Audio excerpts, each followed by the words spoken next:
Charlie, who comes to mind first when you say they have the most pressure on them this season for the Green Bay Packers? And I don't want Goody or LaFleur as an answer either, because we just talked about them for 45 minutes, and people are sick of it. I want a personnel man. Who has the most pressure on them this year for the Green Bay Packers? There's two guys in my mind. I'm going to go with veteran guys. I could say Jordan Morgan, but we've talked about him too. He needs to be in that starting lineup. I think if he's not, then that's an issue for him and an issue for Brian Gutekunst. But I'm going to go with the guy that's potentially could be next to him, the guy that's trying to earn a contract this offseason at the tackle position instead of at guard. Zach Tom's going to have a lot of pressure on him this season. I like that one. Last year, he played at an all-pro level for a majority of the season at right tackle. And I think he has the ability to be one of the best offensive tackles in the NFL. The problem is the Green Bay Packers don't like to pay offensive tackles. They'll find any way possible to get you over to guard or center or something else in order not to give you that contract. That's what they did with Elgton Jenkins, and that's why Elgton Jenkins is also angry right now with the Green Bay Packers. I think Zach Tom has to take this season and play his best football he's ever played in order to get that tackle contract and earn that tackle contract with this Packers team. That's what David Bakhtiari did. You just have to make it so hard for them to move you out of that offensive tackle spot in order to get that contract. And I think that's a tall task. That's really tall. There's a lot of great tackles in the NFL that you have to surpass in order to get to that point. And I think he has the ability to do that, but it's going to be a hard job. I think that it's a great answer. I do think that maybe I have more faith that it's going to be fine for Zach Tom after last year. I think he figured it out. I think it clicked. I think he's on. I think he's dialed in, and he's going to get a bag, hopefully from the Green Bay Packers. But if it's not from the Green Bay Packers, he'll get a bag somewhere. Doesn't matter. Jordan Morgan, like you said, also a great answer because obviously zero production out of your first-round pick last year, and that not being a part of the game plan for the Green Bay Packers obviously adds pressure on to your year two. But I'm going to go to the other line. I'm going to go to the defensive side. And if we're going to go with two players that I think have the most pressure on them this season, it's Kenny Clark, it's Lucas Van Ness. I think both of those guys have immense amounts of pressure on them this season. Kenny Clark, He gets a little bit of a pass now for last year because of the injury. That is something that we didn't necessarily... Van Ness too, then? Van Ness didn't do much his year one either. And if you want to attribute that to being banged up and not at 100%, well, Mason Crosby yesterday on his show couldn't stop saying how everyone's hurt. Everyone's hurt. Are you injured or are you hurt? Because everyone's hurt. And Kenny Clark played injured last year, I would say. Probably could have missed some time with the foot injury after suffering that in week 1 of last year and no one hearing about it until the end of the season after everything has already happened. But Kenny Clark's getting paid.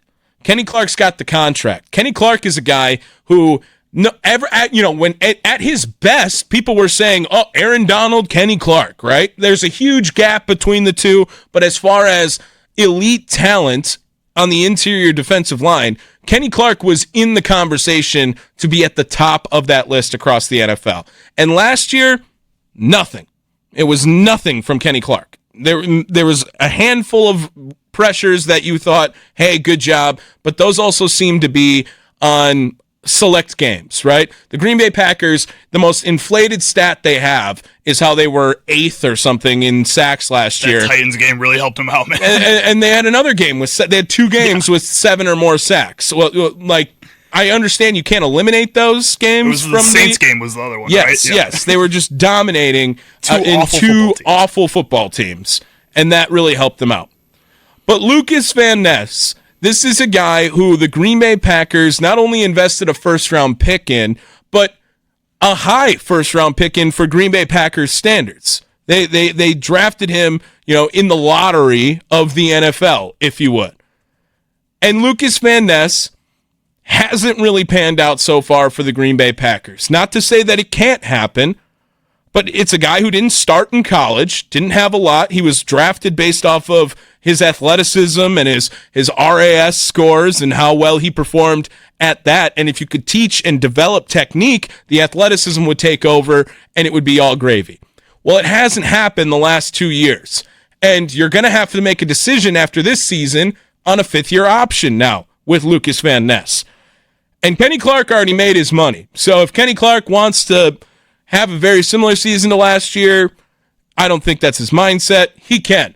But Lucas Van Ness, if he wants to make his money and you want to get that second contract in the NFL, this is the most pressure he has felt now. And they've even tried to move him around. They're moving him inside a little bit on a couple of plans. They're keeping him on the outside on a couple other plans.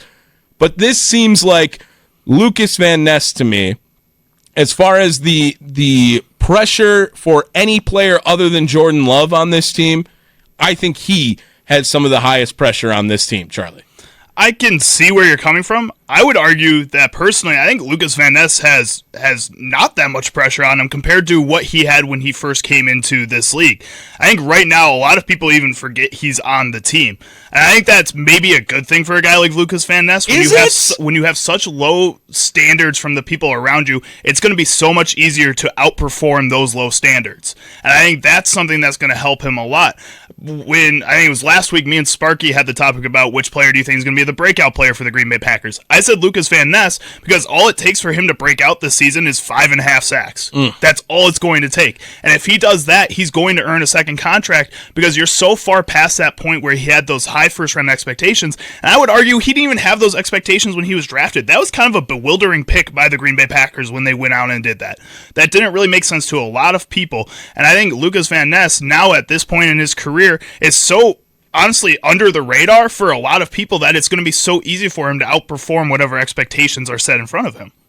The expectations being low for a first-round pick also seems like a recipe for a disaster. It is. If he doesn't hit those, he's done. Yeah. If there are low expectations but still growing expectations and you don't meet those expectations, that's going to be a problem. It's a problem. And therefore, that is why I believe the most pressure still on Lucas Van Ness.